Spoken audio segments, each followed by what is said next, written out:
So I've not prepared a presentation because I'm not an expert on this issue. I could probably do it for about 10 minutes and that would be about it. So what I would like to do is find out what you think are, what are our digital rights. I sent the note to the WhatsApp group yesterday, which I hope all of you saw. I don't know, but if not, then I'll put that text on the screen if it comes up. So it's really a consideration. We talk a lot about rights. What are they? The text I sent was from the Net Mundial document of 2014. I don't know how many of you were familiar with Net Mundial before. Is that something you're sort of aware of what's going on? Right, so half of that dealt not particularly with rights per se. It actually spoke about internet governance principles, which many of them included what we would normally think of as digital rights. So, and my computers never liked displaying things. It's probably not important. Right, so you saw what I sent yesterday, I think, and I can see what I sent yesterday if I look on my phone, and somewhere before all the Game of Thrones stuff and the pictures. Come on, where are you? Right. So as I said, the paragraph is mentioning human rights, and it was the introduction to the Net Mundial section on human rights, and the introduction basically says human rights are universal as reflected in the Universal Declaration on Human Rights, and that should underpin internet governance principles. So basically we're saying that rights that people have offline must also be protected online. This is something that's come through a UN declaration and was mentioned this morning in one of the presentations. So the rights we have offline should be protected online and in accordance with various legal instruments and human rights instruments, including people with disabilities and so on. So what are these rights that must be protected? What are the ones that you think of as essential? We've spoken about things like privacy, but you know, what are the rights that we should consider as our digital rights? Right to free speech. So we have privacy or privacy. Privacy.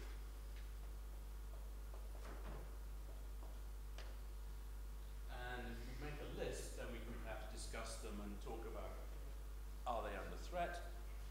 How are they under threat? How are they protected or enabled by the internet and the things we do? What are the different sort of characteristics and problems or strengths that are associated with each? But we have privacy. So other... Free speech. Sorry? Free speech. Right. Copyright? Is that a right or just some subset of another right? Intellectual property rights. Copyrights? Are they part of a independent right, or would they be part of free speech and the rights that are associated with that? Right to performance and independent. Would be a right that would be probably within privacy. So keep these in mind, because I'm not rejecting them. I'm saying they're all rights in their own way, but they're not sort of like headline rights. I think you could say that the right to be forgotten would be somewhere in there.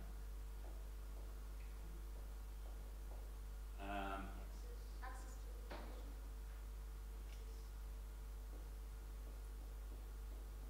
Yeah. General access, access to information, what? Right to gathering online. Right, to association would be the traditional way of saying that. So you, the right.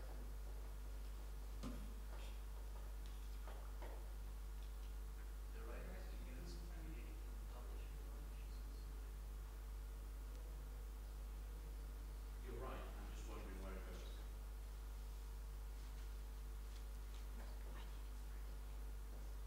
Alright. Oh, damn, it's some of them are there. Yeah, I think it hide those now, that's cheating. So you forget you saw that. We'll leave it at Africa. Africa's there for a reason as well. So that was the time. Hang on, go back. Why not?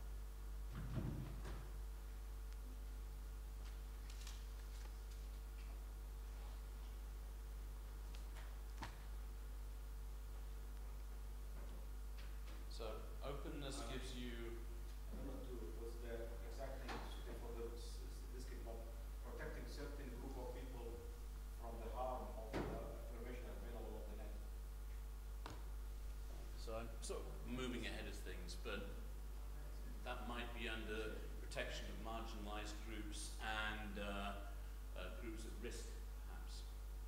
These, as I said, I wanted to really for us to go through and come up with a list like this, and this is not an exhaustive list, but these would be some that are typically thought of and would be associated with typical rights that you would see in human rights instruments.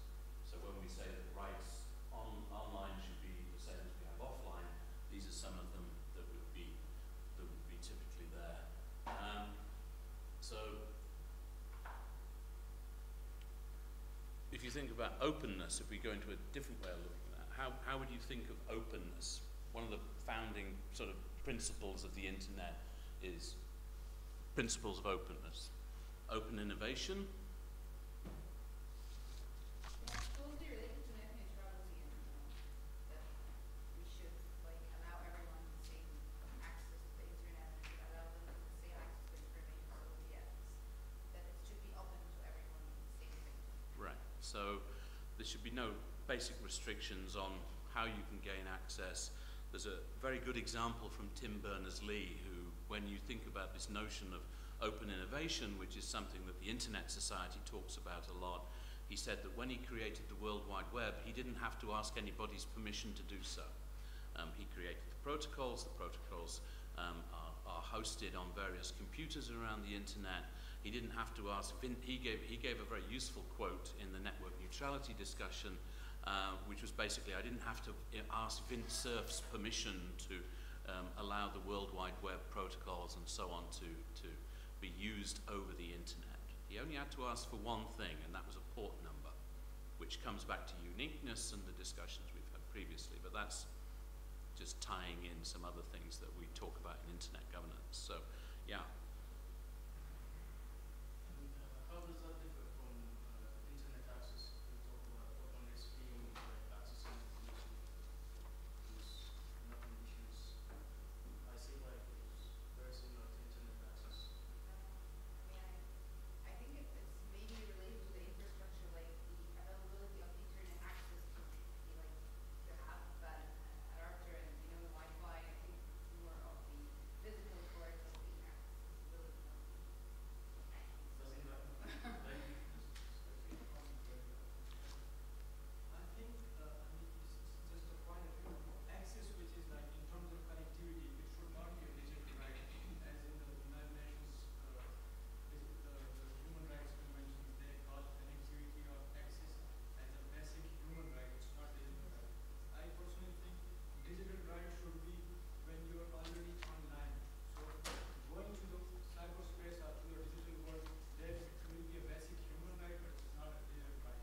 So when we talk of access or accessibility as a digital right, it actually means accessibility in terms of like the language, in terms of the ability of softwares to be able to be used by persons with disabilities and something like that.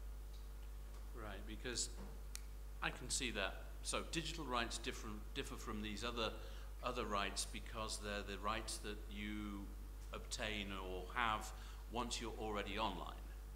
Because the difference between, I suppose, the openness, what were you saying about the difference between the openness argument? One is about use, and the other is about open access. Open access in terms of being able to, well, I suppose those are network neutrality issues. But internet as a fundamental human right is a discussion that's ongoing at the moment. I don't know if that was in the SDG session, talking about internet as a fundamental right. No? But it's something that's ongoing in those in that discussion area. That should access to internet be defined as a fundamental human right? Which is more a question, not rhetorical. And if it is, what's involved with those particular rights? Sorry, I'm hoping that you'll actually have discussions across the table rather than looking at me, because I don't know any more than you do. I'm just trying to set up some issues on here that are ongoing. So we have two people talking about slightly giving different examples of what openness may be, and then the comment that a digital right would be a right that you have once you're already online and a netizen, as it were. So I think internet access could include that the ability to access the internet and to access everything on the internet. It's not like accessing the internet physically. You're having routers which is for mobile phone or whatever. You can access through internet access. You can access the internet. You can access everything. And openness, I think these two terms could be used interchangeably. Like open, you can access everything on the internet, and then internet access. Do you have a different viewpoint on that? I don't know, I think openness is very closely related to the term of net neutrality. I think when it all started with the idea of plus lanes, that maybe some like content providers like maybe Netflix for instance, they sometimes pay for ISPs more money to enable them better access than other websites, other content providers. So I think this is when the openness term started to appear. I don't know, correct me if I'm wrong here. So this is openness is closely related to net neutrality, but also net neutrality including blocking some websites. If it is forced net neutrality includes the same thing. So I think it's all about opening everything on the internet to for both content providers and for users. So I think this is what openness is. But accessibility, I think it's the physical ability of users to get to go online. I think this is the difference. Or yeah, they could be used interchangeably, of course, but openness is more of like being inside. Yeah, you're already inside. Yeah, you're already inside. Yeah, so openness is you have already access, but some restrictions are there. But access is like you are trying to go online first. So I don't know. Yeah. well, anybody else help that? What else have we got? So Well, I don't know if it's right or not, but I think an openness, what we can do, we can also give an example of cross-border connectivity because our packets may not need a visa to cross a country. So I think we can count that thing as well in openness.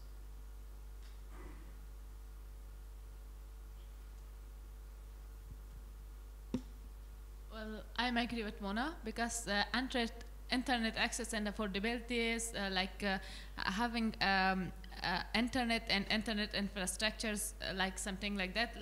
And openness is when you have internet infrastructure, where you are online, but you don't have access or you don't have the right to open a content or to reach the information you want to read or you want to access to that.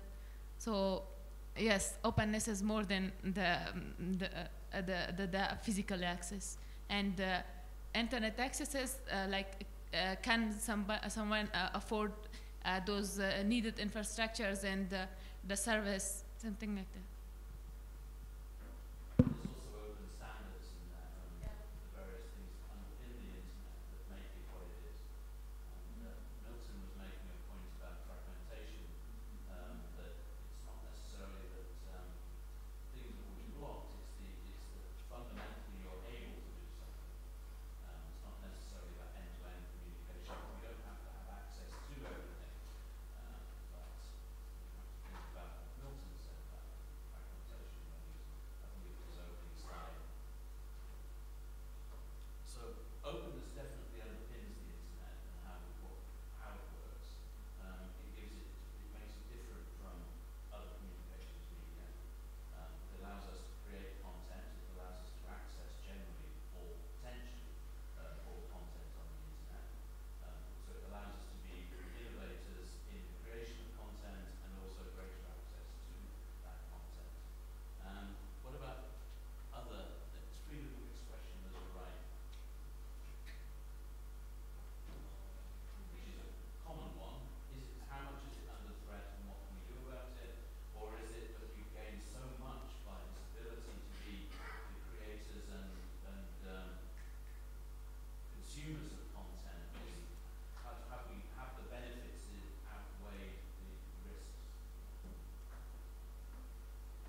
as a writers, I would like to explain from our own country's perspective.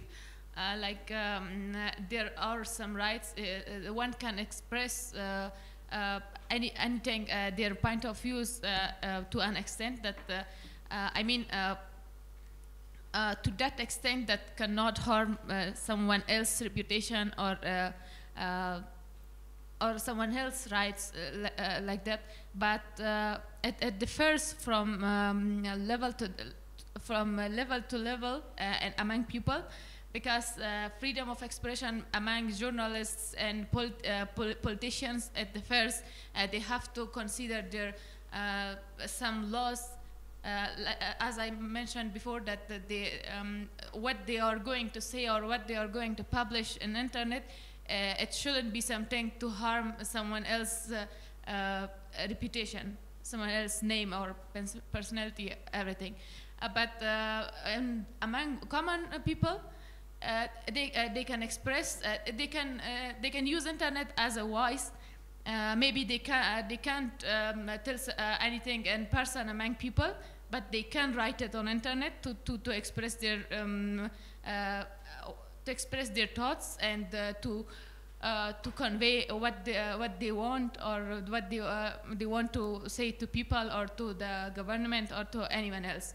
So a freedom of expression based on some law, or at the first among the people, common people, and the people who are journalists or politicians and high-level people, something. Situations in different countries. I mean, one thing is, do you feel that although we're very concerned about, particularly our rights, the freedom of expression, do you actually feel that you may have more rights online than you do in normal civic society? It's often the case, you know, we have this ultimate dream of the internet being an open network, but is it actually more open than the normal social world that you live in? Even though we're concerned about the restrictions online, it may actually be more open online than it is. Yes. I think expressing something or saying something among many people, it is more restricted. It's limited to that group of people. But when we say something on internet or we publish something, there might be millions of people reading that or watching that content. So it may have much more effect than expressing in person among people and socially. So I think, yes, thank you. I think this depends on the definition of the freedom of expression, because when you say that, like, you are free to say whatever you want in a limited context, that means it is not a freedom of expression, because you are limited by something. Freedom of expression means that you can say anything. I can recall an incident that when it comes to religion, for instance, many people were saying offensive speech about prophets. Okay, do you remember that? I don't know. There were many things related to that. They were saying that under the freedom of expressions, and it was not acceptable by many people, but yet they're saying that we are free to say whatever we want. So I think it is a very controversial issue that when we talk about the freedom of expression and in which context that we should apply freedom of expression or not. Thank you. I think we have a lot of freedom of expression, especially speaking of Iraq, but that may be changed in other countries, because we can say whatever you like on the internet using all the available medias, the Facebook, Twitter, and etc. I can say that just like giving a small child a very heavy and dangerous gun. So sometimes I wish that the internet is never ever being invented, because you see people that are misusing this field of knowledge in expressing bad things or in saying bad things about the others. Thank you. So just to give perspective from my country, for example, one of the things that due to the discussion about freedom of expression, it became very common that we are discussing whether the freedom of expression is the same offline and online. Like, for example, if you are going to, I would say, judge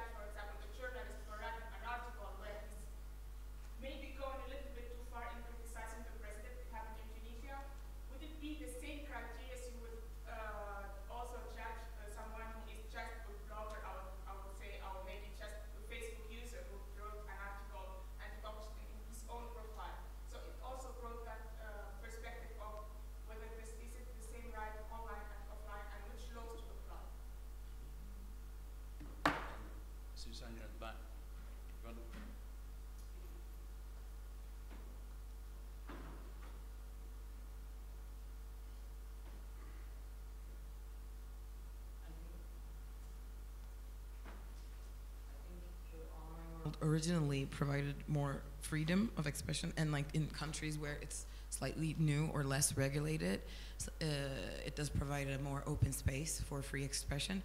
But I think this is, we're losing it very fast and rapidly, and it's not just content bans or removals or access bans, but also now softer methods of like surveillance and profiling is limiting the freedom of expression as well, because it's leading to self-censorship and other types of discrimination and profiling. So I think we all need to be very vigilant about it, because it's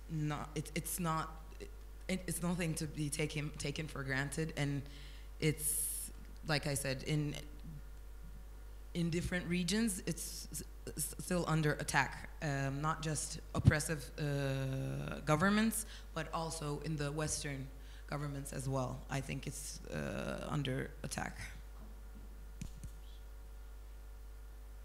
It's not working. I can't find the right slides. Yeah, I think yes. I think also, as my colleague said, the freedom of expression is one of the rights that is sensitive right, with double-edged sword. Here we can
sorry.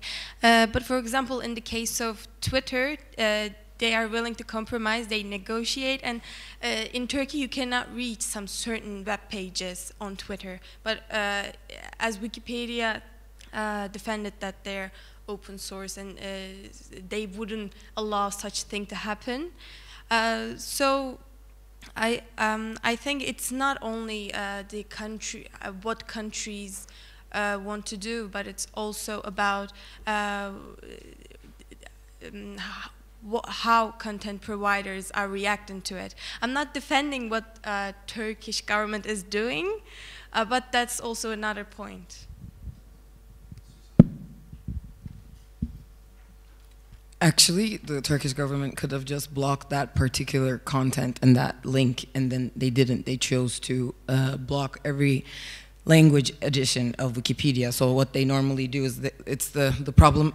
If anyone's interested in the background of it, the problem was there was a page accusing the Turkish government of supporting ISIS and other terrorist organizations, and that was the main problem.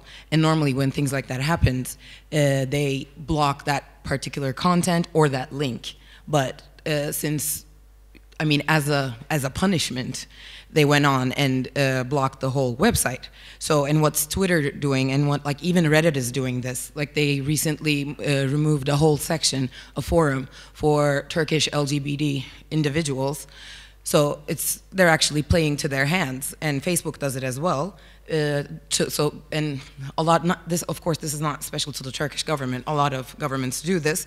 They're like, okay, you either do it the way I want it to, or I will kick you out of the huge market. And especially like for Twitter, Turkey has, I don't know, it was until like a few years ago, it was 18 million, I think, Twitter users, and now probably it's even more. So instead of risking losing this huge market, they just comply with whatever the government wants. So like I said, in the case of Wikipedia, they could have just blocked that particular website, but they chose to block it completely.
The freedom of assembly online, it's like your right to create maybe a group on Facebook. I'm gonna be like as simple as this, a group on Facebook on whatever topic you're supporting.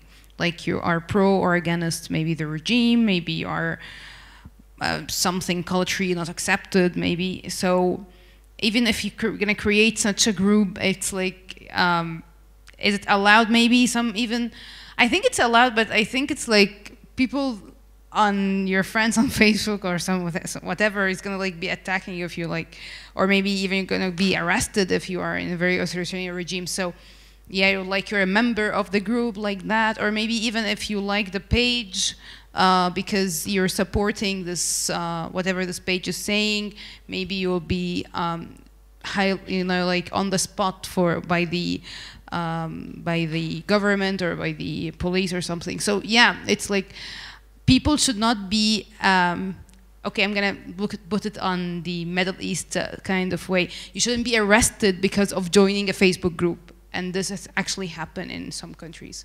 Yeah. Yeah. So yeah.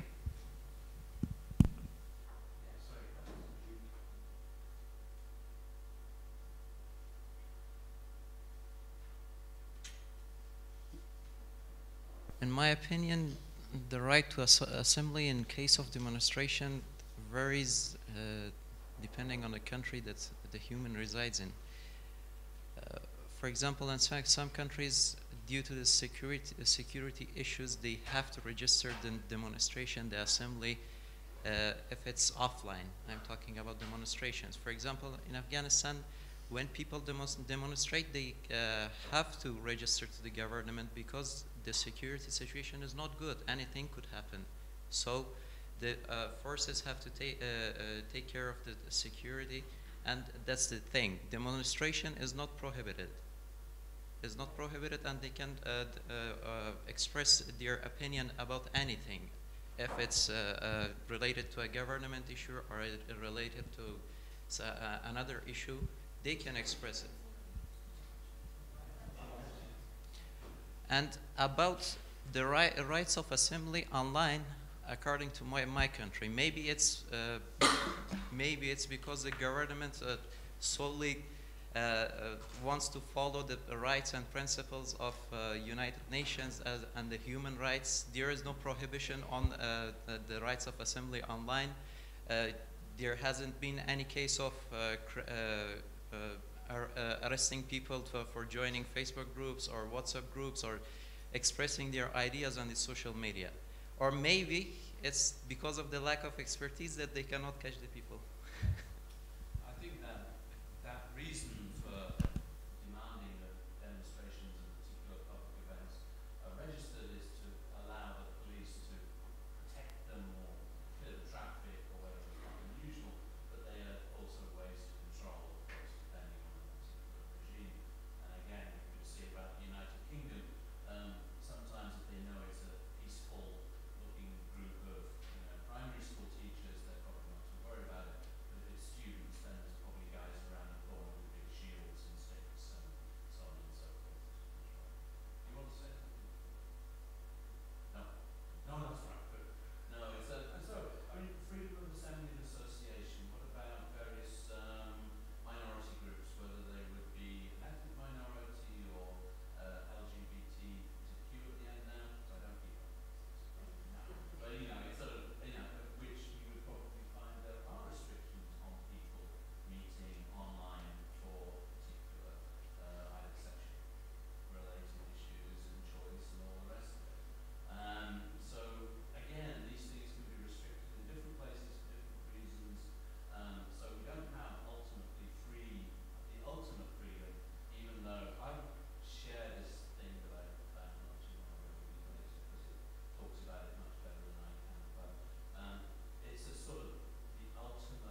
practically speaking, human rights, offline or online, are just treaties, in my opinion, because the people who agree on those treaties are government officials, and the people who usually violate those treaties, those basic human rights, are also government officials. In the case of freedom of access, for example, there is filtration in a lot of countries done by the governments. In the face of freedom of expression, again, violation by the governments via surveillance, mass surveillance. And in the case of privacy and being anonymous, again, violation by the governments, because they can trace our data. Not only just the governments, mass communication companies like Facebook, like Google. For example, if you search something in Google, you can understand that your search string is being traced, because a few moments later you can see Facebook sponsored pages related to that to your search string popping up in your timeline. So it's been violated. It's being violated, and it will continue to be violated. So if we want to do something about it, we, as a society member, we should not just agree upon the treaties that are made in the OASIS or United Nations assemblies.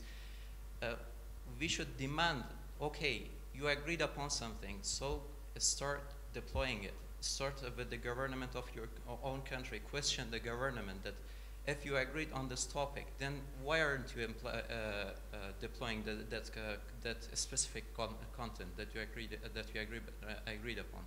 So treaties or assemblies should be made by the civil society, putting pressure on the governments, on the companies, to make them do their responsibility and obligation. Very brave point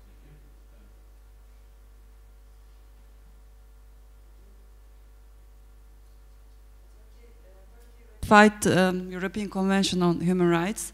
So according to this convention, people do not have to get permission before gathering in physical world, in theory, but in practice, especially under these extraordinary conditions these days we are having, usually governors of the cities do not allow people to gather because of security reasons. They say that we cannot protect you from terrorist attacks. But gathering online is much more easier because for two reasons. First one is no terrorist attacks can happen online. People cannot be killed. People who are discussing online cannot be killed by bombings. The second reason is the anonymity that internet is providing. So this is very precious feature of internet. I think people can gather and discuss at online platforms more freely because of the anonymity the internet provides. That's a very important feature of internet. I think we have to keep it. Thank you.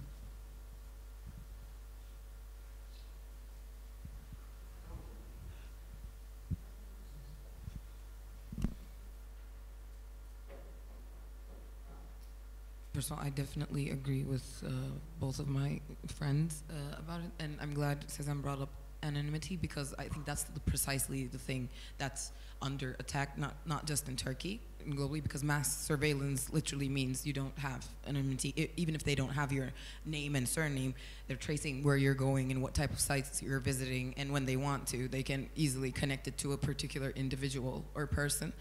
And like recently, in Russia, the use of VPNs have officially been banned, and I'm also concerned that this trend could spread to Turkey or other Middle Eastern countries, or even Southeast Europe or other countries in the world. And so, I mean, that's why I think privacy is important in many different ways, both from it prevents us from being tracked by the governments, and also by being tracked by companies as well. So I'd like to suggest there's this, in case anyone here doesn't know. It's called Security in a Box, and like it has from very basic to very complex measures of providing or how to ensure your online anonymity and security, like general digital hygiene tools and practices. And since certain governments aren't doing this for us, I think it depends on the individual to do it. So if anyone is interested, I'd recommend everyone to check it out. One of the first notions that came with the internet was this idea of anonymity and what would be the benefits and concerns that would arise from having a mass anonymous sort of populace. And that was yesterday when you had that, oh no, it wasn't yesterday, on the WhatsApp, is on the internet no one knows you're a dog. That was a view very clearly in 1993. Anonymity was just there. You will find some of the first thinkers about the internet and policy, John Peribalo and people like that, were very clear that anonymity was going to be incredibly powerful and it was going to be, well, it's gone. It's completely gone because they know exactly what you are and who you are. If you use Facebook, you will predict your likelihood of political voting, sexuality, preference, all kinds of things. What you like, where you go, pages you look at, frequency of visits can also, all the different criteria, all the measurements that they use essentially to place advertisements and also predictive sort of behavior, all of those predict who you are.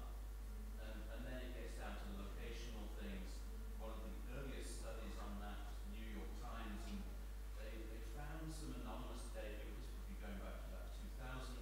They had some anonymized data, quite a small set of data, and it took the guy, just a reporter, not anyone with any particular digital data skills, and basically by looking at common things like, oh, this looks like I know what this area code is for a telephone number because somebody here's search data, so I suppose that. You get search data which tells you if it's a telephone number, you know it's a country or it's a city, or it used to be a sub-district. You can find out that a search might be about the same area, right? So I lived in a town called Sheffield, and you will get that from the area code. An area in Sheffield is called Door. If I search for Door, you're pretty sure there's some correlation between Door and Sheffield. If I then search for something else, and this was simply by looking through sheets of data, it wasn't using a computer, just a guy with a highlighter pen.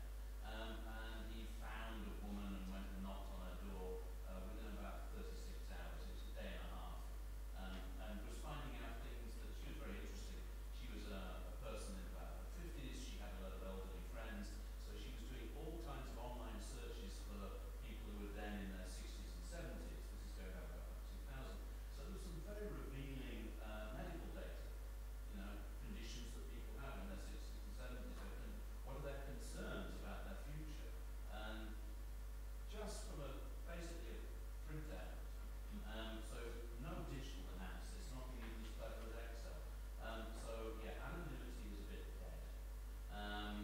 But a happier one, oh sorry.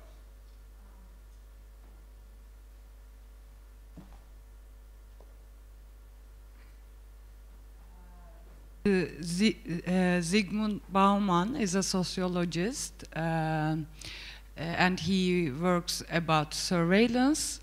And he says that in the age of social media and internet in general, he says that surveillance is now more easily and people are actually willing to be surveilled. They are exposing themselves on every step of their lives, actually.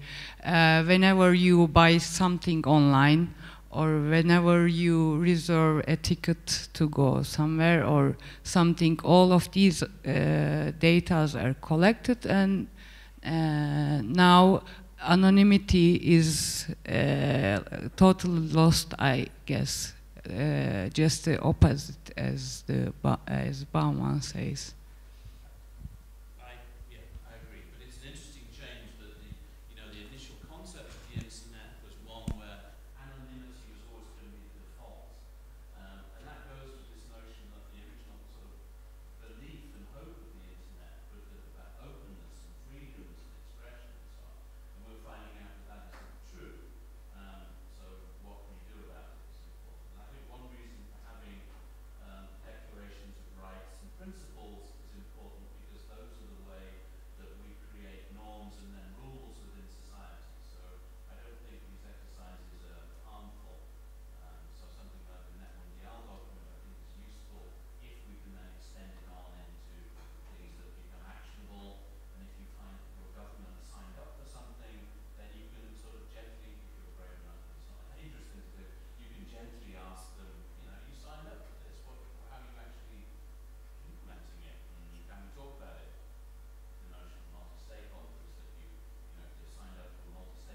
the case of Google versus the European Union.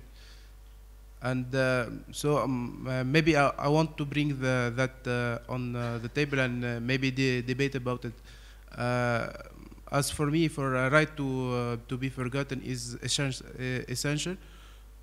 But however, big company and government see it as a threat.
Right to be forgotten is a terrible idea, and it's the perfect tool for politicians and businessmen and other powerful people to rewrite their own personal history, remove bad things about themselves, and misinform the public in general. And like just like in real life, if I go out and kill someone, I can't change that fact, and that will live with me until the day I die. And it's the same way online, and I think it should be the same way online. I mean, of course, there are certain mechanisms to protect your privacy, or like if you're a victim of a crime and you have news about you, like they shouldn't include they should only give your initials, they should blur out your photos. So like we already have mechanisms like this, but right to be forgotten, I mean, we don't have right to be forgotten in real life. I don't see why we should have it online. Well, we have propaganda. What you're talking about, I absolutely agree with you. However, what you're talking about is a sort of either-or situation. Either everybody can deny everything, or they, expunge everything, clean everything. But that wasn't what the court ruling said. It said that there were certain conditions. So celebrities didn't have the right just to clean their history. Politicians didn't. And those were actually the cases that when they went before the sort of adjudication process, those were the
It was a software program that deletes all a person's information from around the world databases.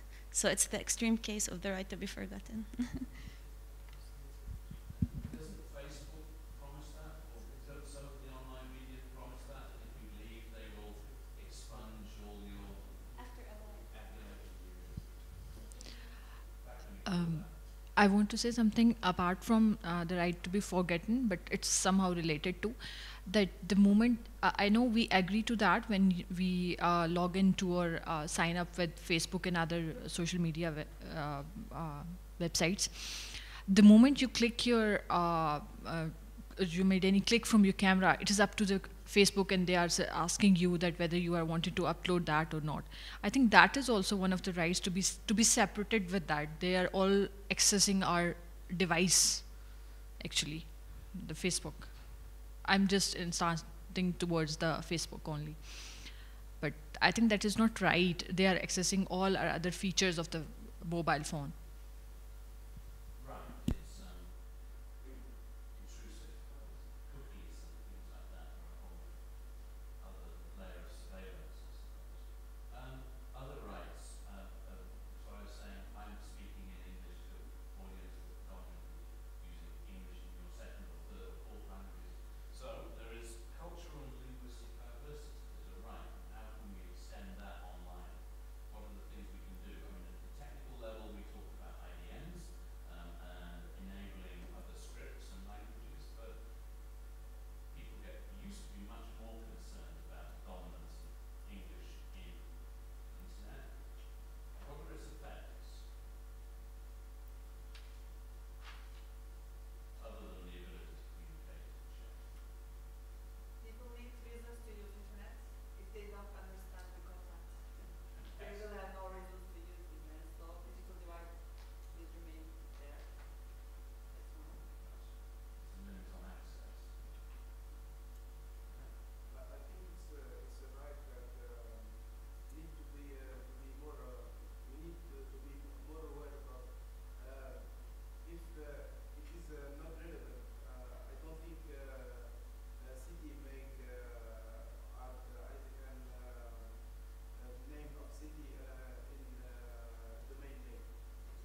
they have to do whatever they're good at.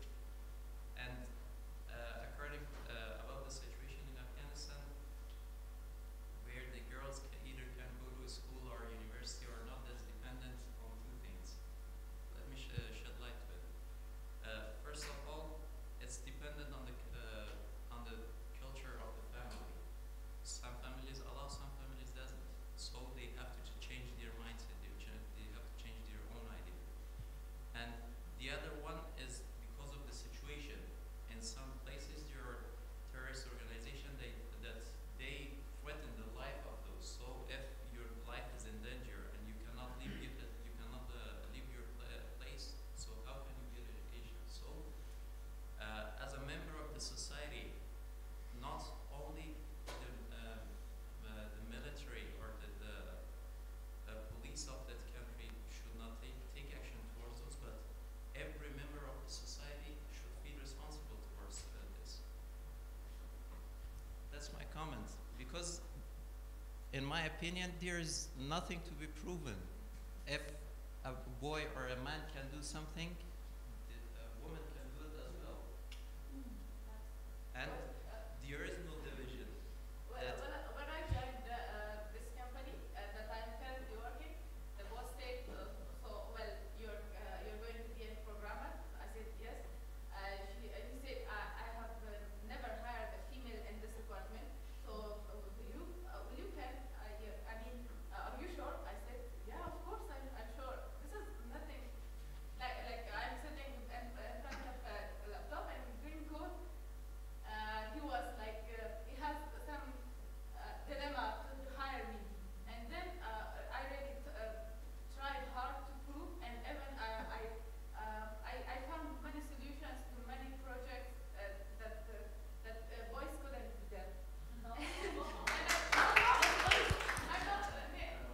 I mean that I have to prove myself to my boss so that he can. It was my professionally. Yeah, So yeah. that's a good thing because you initiated something new for him and you started to change his idea about